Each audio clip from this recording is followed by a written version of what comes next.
30 ساڵ بە سەرکۆتایی هاتنی شەڕی 8 ساڵەی ئێران و عێراقدا تێپەڕ دەبێت کە بە شەڕێکی خوێناوی بۆ هەردوو وڵات دادەنرێت. لە چەند ڕۆژی ڕابردووش هەردوو وڵاتی ئێران و عێراق یادی وەستانی شەڕی 30 ساڵەی نێوانیان کردەوە کە بووە هۆی قوربانی هەزاران کەس لەو شەڕا کاولکاریەدا. تاوەکو ئێستا شاسەوارەکانی ئەو شەڕا بەسەر ناوچە سنووریەکانی هەرێمی کوردستان ماوە و لە سنووری سۆرانیش ساڵانە بەهۆی پاشماوە جەنجیەکانی نێوان ئەو دوو وڵاتە چەندین هاوڵاتی دەبنە قوربانی.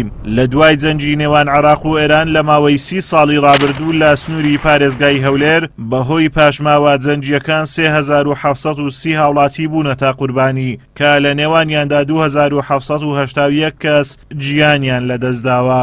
سەبارەت بە ئاسەوارەکانی شەڕی عێراق و ئێران کە لە ماوەی ساڵانی ڕابردوو ڕوویداوە بێگومان دەرەنجامی خراپی هەبووە بەشێکی زۆر لە هاوڵاتیان بوونەتە قوربانی و لە سنووری پارێزگای هەولێرەگە باسی بکەین زیاتر لە 3730 کەس بوونەتە قوربانی بە مردووە هەروها بۆ کەسانەوە کە کەم ئەندام بووینە و لە ئێستاشدا ئاماری قوربانیان بەردەوامەوە ساڵانە چەندین هاوڵاتی دەبنە قوربانی لە گروپە جیاوازەکان لە شوانکار لە جاکۆکەرەوە لە خەڵکی گوندەکان بەپێی ئەو ڕووپێوێکە لە بەردەستێمێ زیاتر لە 337 ناوچەی گومان لێکراو بەمین لە سنووری ئێمە هەیە کە ڕووبەرەکەی دەگاتە 49 کیلۆمەتر دووجە لە سنووری پارێزگای هەولێر. هەر بەهۆی جەنجی نێوان عێراق و ئێران هاوڵاتیانی باڵەکایەتی بە سێ قۆناغ لە ناوچەکە ڕاگواستران و لە ماوەی جەنگەکەدا باڵەکایەتی بە تەواوی خاپوور بوو. زۆرینەی ڕەز و باخەکانی سنوورەکە سووتان و مەڕ و ماڵاتەکەشیان لە ناوچوون.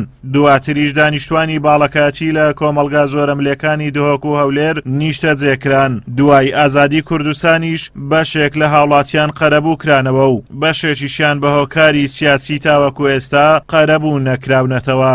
بێگومان خەڵکی ناوچەکە خەڵکی باڵەکایەتی هەمیشە زەرمەندی یەکەم بوون و لە هەموو شۆڕشە کوردیەکاندا خەڵکێکی بەشمەینەت بوونە و زەرمەند بوونە بەداخەوە کە تا ئێستا خەڵکەکە قەرەبوو نەکراوەتەوە بە تایبەتی ئەو تەرحیلە حکوومەتی عێراق خەڵکەکەی قەرەبوو نەکردوێتەوە. بەڵام بەڕاستی ئەوەی کە لای ئێمە جێگای داخە جێگای نیگەرانی ئەوەیە کەوا حکوومەتی هەرێمی کوردستانیش بە تایبەتی ئەو خەڵکەی کە تا ئێستا مابوونەوە لە پارێزگای دهۆک بەداخەوە جیاوازی کرد لە نێوانی لە قەرەبووکردنەوەی خەڵکەکەدا واتە هەندێک خەڵکی قەرەبۆ کردوتەوە هەندێک نا و ئەمەش ئێمە بە تایبەتی بەڕاستی وەکو کەسێکی زیان لێکەوتوو کە تەرحیل کران کاتی خۆ ئەمە بەڕاستی بۆ هەندێک هۆکاری سیاسی دەیجێڕینەوە.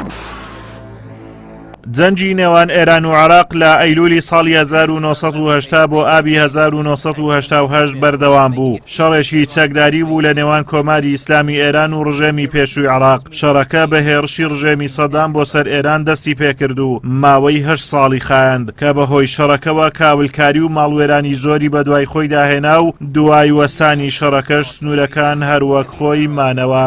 ئازاد ئۆمەراوی کەناڵی ئاسمانی پەیام قەزای سۆران.